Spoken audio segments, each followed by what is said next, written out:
And Rob Ellis hanging out with you. All right, Derek, let's set our sights on the birds here. Julio Jones, that was the news of the day yesterday, signs a one-year deal with the Eagles. He's 34 years old at this point, 7 Pro Bowls under his belt, 13,629 receiving yards. The guy's had a remarkable career, that's for sure. The question is, how much is left? He was also been very good against the Eagles, 50 catches, 804 yards, 5 touchdowns in 7 games versus the Birds. Last 2 seasons, 20 games played, which means he's missed basically 7 per season.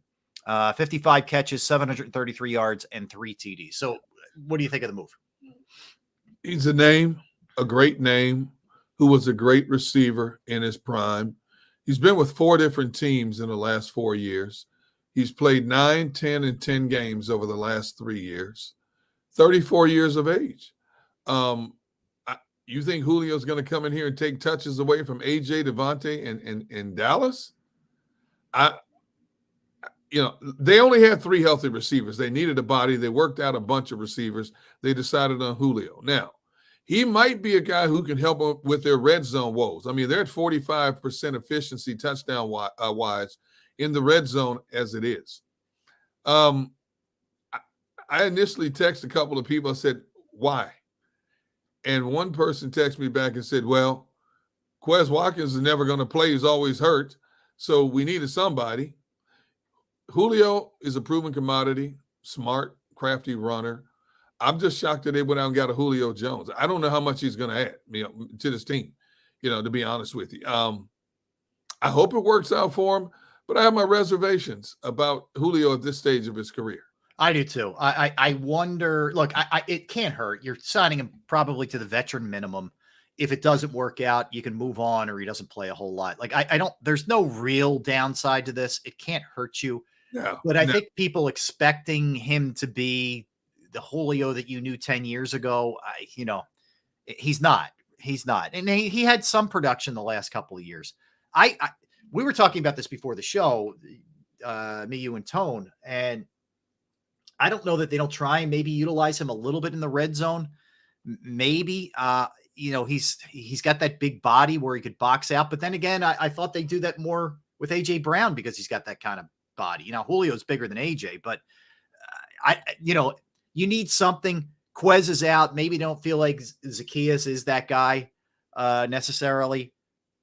So they'll give it a shot. To me, it's like if you get anything, it's gravy. If you don't, I'm not shocked. That's how I view it. When we look at this Eagles team and we look at the pluses and the minuses, and we want to categorize certain things, was this a fluke? Is this a fluke, or is this a pattern? Yeah. It's definitely been a pattern when it comes to a lack of red zone efficiency, which is shocking because when you look at the wealth of options they have in the red zone, I'm shocked that they're under 50%. Yeah, 42, I think. Look at a team like Miami is like 80% in the red zone. And an Eagles team that has that kind of talent should be nowhere near below 60%.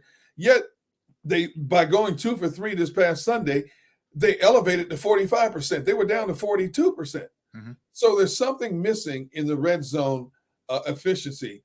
A part of it is maybe scheming by the opposition, yes, but you should be able to figure it out. You have enough talent on this team to figure it out. And I think the Eagles and Howie Roseman in particular have gotten to a point, as they did last year with the ineffectiveness of defending the run, when they went out and got Linval Joseph and Ndamukong Suh. They're at a point right now saying, you know what? Look at what we're about to hit in terms of competition. We cannot have this lack of efficiency. Maybe this guy can give us that missing link. I mean, think about it. If you step to the line of scrimmage, you have Jalen Hurts under center. You look to your left, you got AJ. You look to your right, you got Devontae, and in the slot, you have Julio Jones, and at your tight end, you have Dallas Goedert, and behind you, you have DeAndre Swift. Nobody should be able to consistently stop that. Mm-hmm. Nobody. Yeah. And arguably the best offensive line in the game. Nobody. But up to this point, minus Julio Jones, teams have done a good job of stopping the red zone offense. This is where I really look at the coaching staff. This specifically, and everything in general, you're kind of questioning a little bit. Everything and everybody. But are they really putting the Eagles in the best position to succeed? Are they being Are they being too predictable? It feels like it doesn't feel like a lot of like Jalen's, draws and Jalen sweeps and all that kind of stuff. Yeah. Like, how about you get a little bit creative in the red zone? It just doesn't feel like there's any creativity here. And that falls on Nick and Brian Johnson. I couldn't agree more. And I will say this, I was giving kudos, as we all were, to Brian Johnson for his play calling the game prior to the Jets game.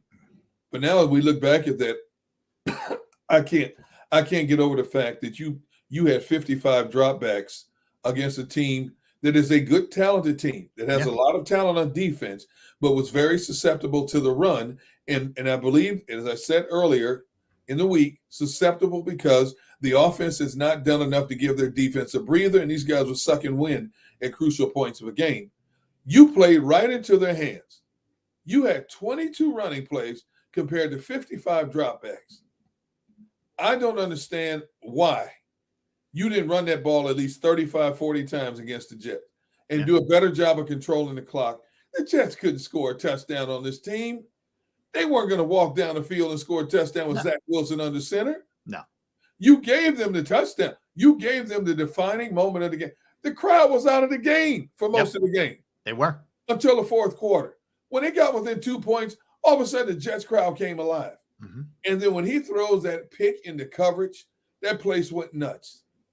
You gave them everything they needed when you had them dead to rights. And I'm sitting here Wednesday, I still don't understand the play calling in that game. I don't either. And, and I get it. Like, most coaches aren't going to say, you know what, we really blew it, blah, blah, blah. But sometimes you'll get, hey, could we have run it more? Yeah. I mean, I listened to Nick Sirianni and I listened to Brian Johnson both. And neither one of them are even giving an inch on this. I mean, they're just not. I mean, the second half, your running backs had 8 carries for 33 yards. And I get it. You're not ripping off big chunks here, but still, you've got to make more of an effort here, especially this is the other part, Derek.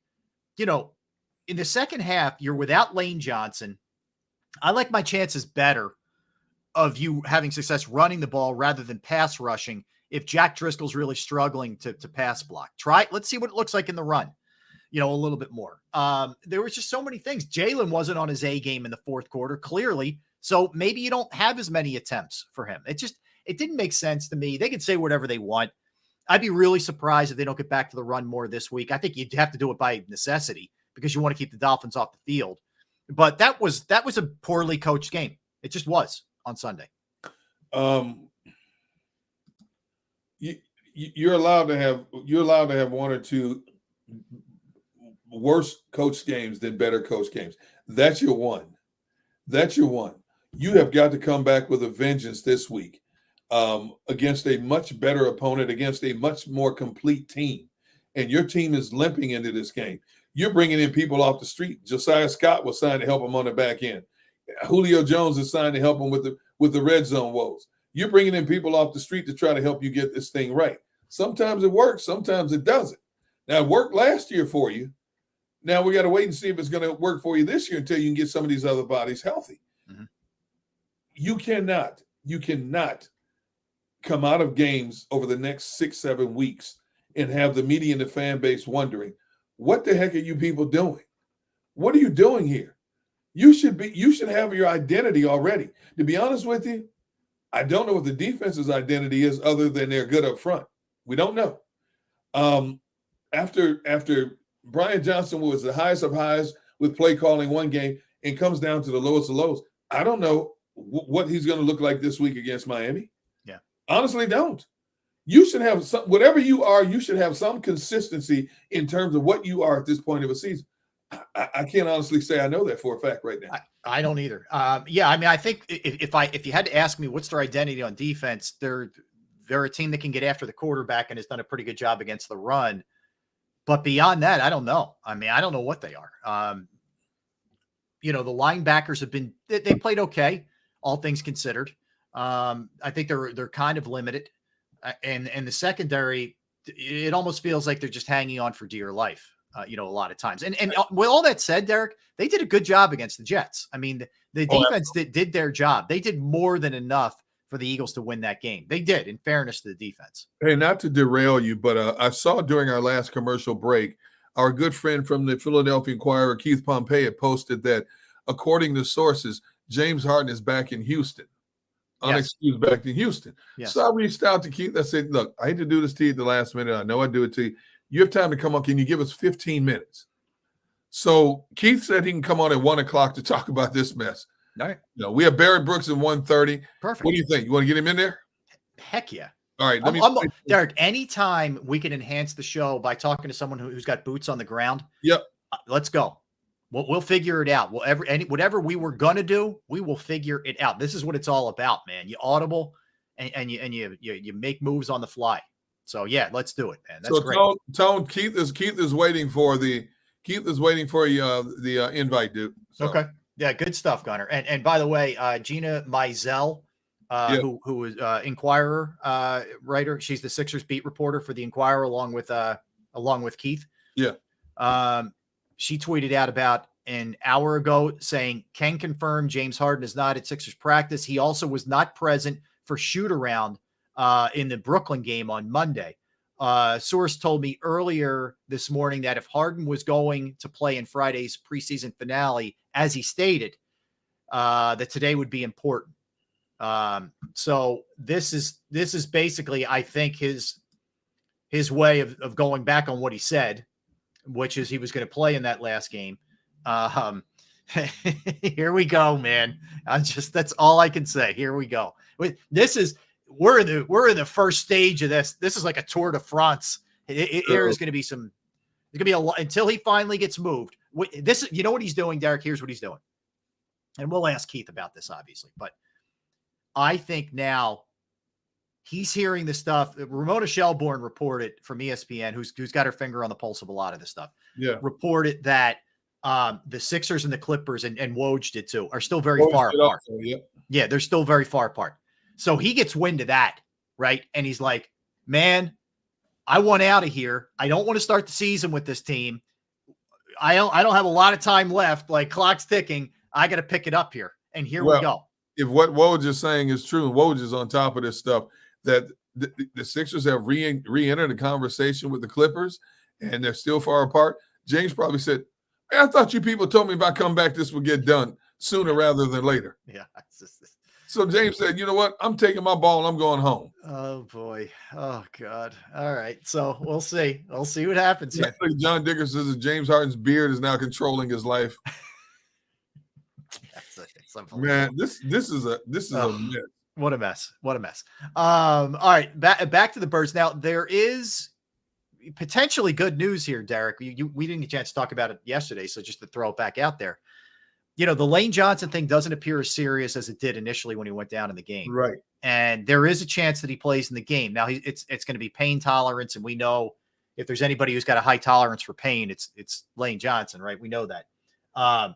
That is a huge plus, that this isn't, as bad as it initially looked, considering the guy has an injury history with ankles. That's from an injury standpoint, they haven't had a lot of good news, but this is good news. When you look at the replay, Swift and a lineman landed on that ankle. Yeah.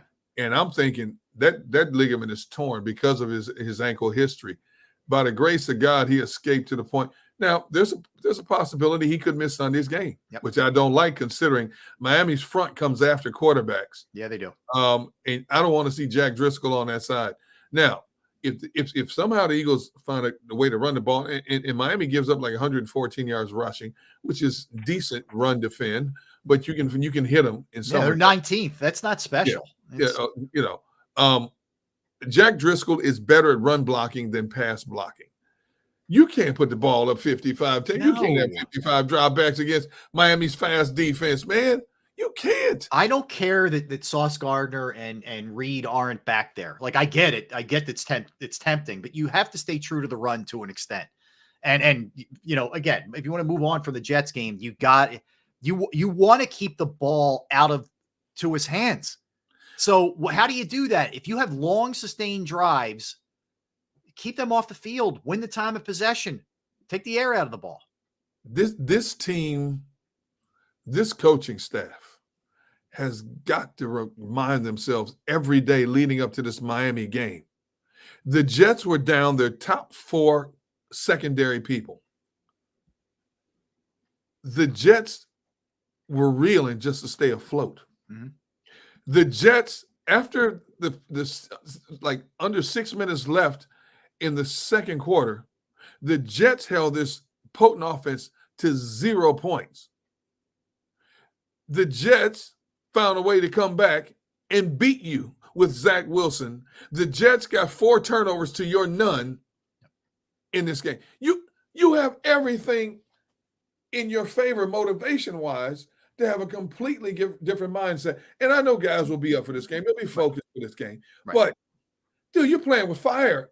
If you come in with the same kind of script against Miami, you're going to throw the ball, let's say 50-30. I don't want to see 50 passes from Jalen Hurts in this game. I really don't. Mm-hmm. You're going to let we talk about Eagles defensive front getting after Tua. Mm-hmm. You don't think that Miami front's coming after Jalen? Oh, yeah. Considering that Jalen, I mean, let's be honest, Rob. Jalen Hurts has not been that quarterback he was last year. He hasn't. I've seen him holding the ball too long, patting the ball too long. He's had to float outside a lot when he's looking down the field. Nobody's open. Teams are playing games with them on defense, and it's working in a lot of ways for them. They're coming. You know, we talk about the Eagles' defense coming after Tua. Miami's defense is coming. Mm-hmm. And you better sure hope you got a better game plan this week than what you did, or you're gonna get embarrassed on national TV. Yeah, I mean, look, the defensive tackles for Miami are excellent. Christian Wilkins has got 3.5 sacks. Emmanuel Ogbah, who's a defensive lineman, has got 2.5. And the guy that we don't hear a ton about, Zach Sealer, 4 sacks, D tackle. Like, so this is a very good interior D line. I mean, this is no joke. Now anything can happen. I'm not sitting there saying the Eagles can't beat the Dolphins, because number one, you have the advantage. You have them in your backyard in a very loud, raucous environment at Lincoln Financial Field. But you got to be on your P's and Q's. Mm-hmm. You've got to be on your P's and Q's with this team, because you're still struggling along. Through 6 games, you're struggling along. It's not fluid. And a big part of it on defense is because of the injuries. Yeah. But on offense, they went to a stretch 4 straight games. They put up a minimum 415 yards. Okay. How many yards they put up against the Jets? And what did they have to show for it? Mm-hmm. Okay. Yeah. You held the Jets to under 300 yards total offense, and you still lost the game. Again, that one's not on the defense. For as banged up as they were, they did a nice job. They did a really nice job for them. Chandler Jones arrested again. Now what? In Vegas, he was booked on a charge of violating a domestic violence temporary protective order. This is the second time in less than 3 weeks he's been arrested on the same charge. Somebody has got to get this dude some help. Dude, he's still behind bars as we speak. He's going to hurt himself in some innocent party. Yes, sir. The fact that this hasn't been addressed already, and if something tragic happens, you're going to have a lot of finger pointing in terms of who's responsible for taking care of this.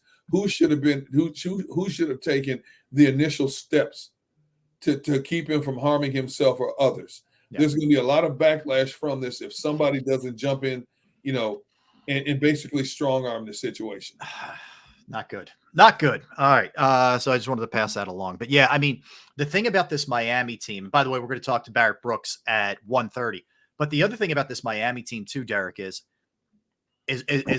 unbelievable as they've been in their passing game, and they've been spectacular. Like, I'll give you Tua's numbers real quick here. But I'll get into that in a minute. But the big thing for me, I look at the running game. Even without what's his name? Akane. Yeah, he's out. Mostert, 429 rushing yards, 5.7 yards per carry, 9 touchdowns. Yep. And as a team, they're rushing right now for 181 yards per game. So they're not afraid to mix it up at all. No. We talk about how lethal their passing game is, but they have been very potent on the ground. They have 1,091 yards rushing as a team. Whew. Now, granted, some of those jet sweeps, but Mike McDaniel's very creative. That's another thing. Very creative play caller and designer in his offense. Incredibly creative. Yeah. And in most, the thing is, a chain had only 38 carries, had 460, averaging 12 yards a carry. And then Mostert has 75 carries for 429, averaging just under 6. Running plays, they have 12 running plays of 20 or more yards. They have 15 rushing touchdowns. So that's all you need to know. I'm not even talking about the fact that they have 26 passing plays of 20 or more yards. Yeah. I mean, it is unbelievable. It is. It's pick your poison, with this team in a lot of ways. And it's been a relatively quiet start for Waddle. I mean, he missed some time, but he's got 24 catches, 296 yards. I mean, it's still good for 12 yards per catch, but he's been kind of quiet. I guess when you consider what Hill's doing and what the running game's doing, numbers are going to suffer somewhere, and the Eagles go through that with Devontae, the last couple of weeks, I guess. But do you get a sense that they're going to make it a point, the Eagles, to establish Devontae Smith early in this game, Derek, or we just let it come organically? I think AJ is going to be the primary target, to be honest with you. Okay. I think Devontae will get his touches, but I think AJ, it's quite obvious, it has been for a while, that AJ is Jalen Hurts' security blanket. There's no question about that. I want to see what Miami does to try to take away the game from AJ. Now, I think, if they do something different defensively to try to take AJ out of the equation, then Dallas Goedert, Devontae, and possibly Swift out of the backfield could step up in terms of touches for this particular game. But I would imagine AJ is going to get a lot of looks in this game. You talk about a big body receiver who's difficult to defend, who's almost impossible to defend on that slant route that he runs because DBs give him so much cushion and have so much respect for him. Jalen has got to be thinking, I got to get the ball out of my hands quicker. I've got to get it out quicker. And who does he get it out quick to when he has to? AJ's always first. Yep. I want to for sure. Yep. I want to see Jalen do a better job of going through progressions also. Look, sometimes he locks in on that receiver. You know exactly where he's going with the ball. I want to see him do a much better job in terms of going through progressions and distributing the wealth. But that's going to be dictated by how well this Eagles offensive line holds up against Miami's pass rush. I was surprised that the Jets were able to get as much pressure on Jalen as they did. Now, they didn't get him down much, but they got pressure on him. They forced him to make decisions, whether he was in the pocket or outside the pocket, forced him to make decisions a little bit quicker than he wanted to. That's the case with a lot of quarterbacks. But I was surprised the Jets were able to do that against this Eagles offensive line. I was too. All right, so let's keep this rolling here. We'll keep the Eagles talk going. When we come back, we'll have our NFL segment. Actually, we'll have Keith at 1. Is that correct, Gunner? 1 o'clock? 1 o'clock, you can do like 15 minutes. Okay. All right, so we'll do a little combo effort of more Eagles and some NFL. Then we'll throw Keith on at 1:30, Barrett Brooks. We're loaded the rest of the way, so don't go anywhere. That's Derek Gunn. I'm Rob Ellis. We are Sports Take, JAKIB Sports YouTube Network. All right, let me tell you about Pro Action Restoration. Yes, Pro Action Restoration.